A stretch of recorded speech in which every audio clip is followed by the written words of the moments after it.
दिवंगत सरपंचांचे भाऊ धनंजय देशमुख आज भगवानगडावरती जाणार. महंत नामदेव शास्त्री यांची भेट घेणार. पुराव्यांची फाईल सुद्धा सादर करणार. नामदेव शास्त्रींनी धनंजय मुंडेंना दिलेल्या पाठिंब्यावरती प्रतिक्रिया देणं पंकजा मुंडे यांनी टाळलं. तर गडावरच्या माणसांनी शेवटच्या माणसाचं सुद्धा ऐकलं पाहिजे, आव्हाड यांचा सल्ला.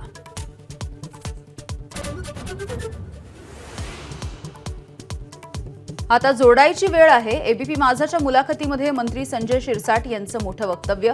तर संधी मिळाल्यास ठाकरे आणि शिंदेंना एकत्र आणण्यासाठी प्रयत्न करणार. तर गद्दारांसोबत जाणार नाही, अरविंद सावंत यांची टीका.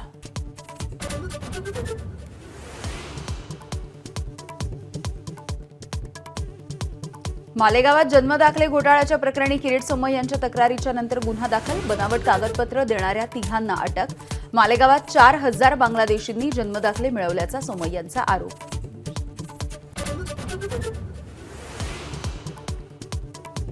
बजेटमध्ये मोदी सरकारचं नोकरदारांसाठी मोठं गिफ्ट. 12 लाखांपर्यंतचं उत्पन्न करमुक्त.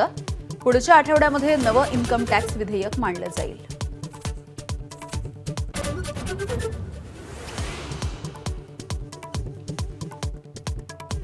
रेल्वेसाठी बजेटमध्ये 2,52,000 कोटींची तरतूद. या वर्षामध्ये प्रवाशांच्या भेटीला 200 वंदे भारत, 100 अमृत भारत आणि 50 नमो भारत ट्रेन येणार. संपूर्ण विद्युतीकरणाचं लक्ष्य.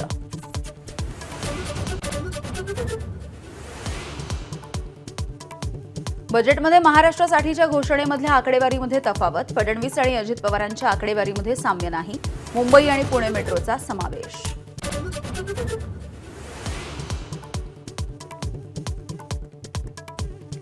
चंद्रपुरातील वाघांच्या शिकारीसाठी कुख्यात टोळी मेघालयच्या आंतरराष्ट्रीय तस्करांच्या संपर्कात. म्होरक्या अजित राजगोंड मेघालयच्या लालनेई संघसोबत कोट्यवधींचे व्यवहार. देशभरामधील व्याघ्र प्रकल्पांना रेड अलर्ट.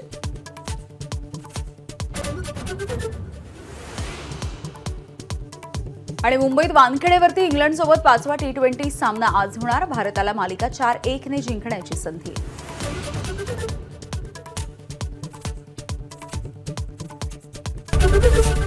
एबीपी माझा, उघडा डोळे बघा नीट.